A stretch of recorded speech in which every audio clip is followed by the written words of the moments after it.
This week on 4 Wide Weekly, we take a look back at the World of Outlaws Sprint Car Series weekend, and we'll check in with the World of Outlaws Late Model Series.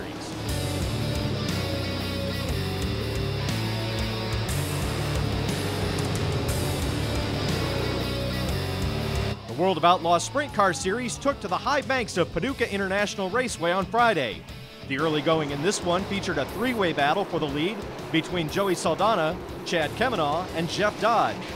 Coming off of 4, Saldana would power into the number 2 spot. Saldana would then set his sights on the 4S of Danny Smith. Smith would be able to hold off Saldana until lap 13. 63 machine of Kemenaugh would bring out the caution with a flat tire.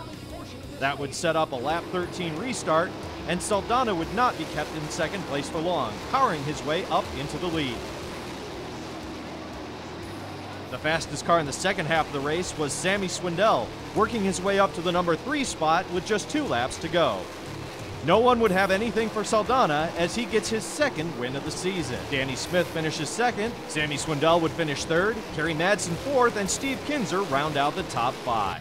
That was a huge team effort there. We struggled in the heat race, and we threw everything at it at the heat and threw everything at it at the dash, and just worked really hard as a team, and got a very good setup on the car, and I was really good.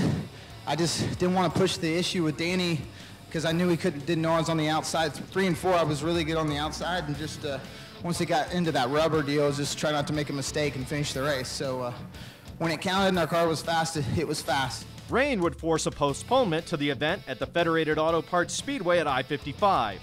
The race will be run Saturday, October 13th. Sammy Swindell holds on to the points lead over Joey Saldana by just 5 markers. Donnie Schatz sits third.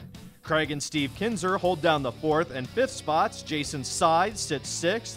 Craig Delansky and Cody Dara hold 7th and 8th, with Chad Kemenaugh and Lucas Wolf rounding out your top 10. Next up for the Wing Warriors, they take on the semi-banked half mile at Missouri State Fair Speedway for night 1 of the Casey Kane Challenge. Jason Sides won the last race there in 2010. Saturday night, they take on Tri-State Speedway. Sammy Swindell is the defending race winner and has 5 wins at that track. Sedalia is quite a unique track. It has its own idiosyncrasies, and really look forward to the long straightaways there, and it's really challenging to get the speed going down the straightaways and get through the corners, so really looking forward to it. Kind of a prelim to Williams Grove, and then the irony is after Sedalia we go to one of the smallest tracks again, but in saying that, Hubstot's renowned for being quite racy and quite technical on its own. You can listen to all the races this weekend and all year long live on your computer at dirtvision.com. They're bigger, badder, and flat out faster. And now they're coming to your town. It's the World of Outlaws Sprint Cars. See the King, Steve Kinzer, Red Hot Donnie Schatz, Casey Kane Racing's Joey Saldana, and all of sprint car racing superstars. Don't miss your only chance to witness the greatest show on dirt. Be there when the World of Outlaws Sprint Cars invade Farmer City Raceway for one giant show. Get your tickets now at worldofoutlaws.com. Best of all, kids 12 and under are free. Wednesday, April 25th, Farmer City Raceway, Farmer City. Welcome back to 4 Wide Weekly. Taking a look at the current point standings in the World of Outlaws Late Model Series, Darrell Lanigan holds a 36-point lead over Josh Richards. Rick Eckert holds down the 3rd spot with Shane Clanton in 4th, Chubb Frank in the 5th spot, and it's a 3-way tie for 6th between Vic Coffey, the Cat Daddy, and T-Mac. Bub McCool and Pat Dorr round out the top 10. With the World of Outlaws Late Model Series gearing up for a return to North Alabama Speedway for the first time since 2007, we caught up with Rookie of the Year contender Bub McCool. Bub is anything but a rookie at the North Alabama Speedway. In his last 15 races at the track, he has racked up wins and numerous top 5 finishes on the 1/3 mile.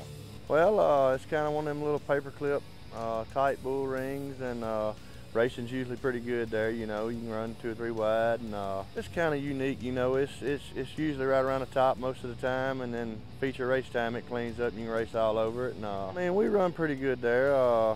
Been there a few times. You know, it helps out a lot. I don't know about advantage, but I mean, if you know the racetrack a little bit, I guess it helps. Make sure to tune in next week to 4 Wide Weekly. We'll take a look at the World of Outlaws Sprint Car Series on their Midwest tour.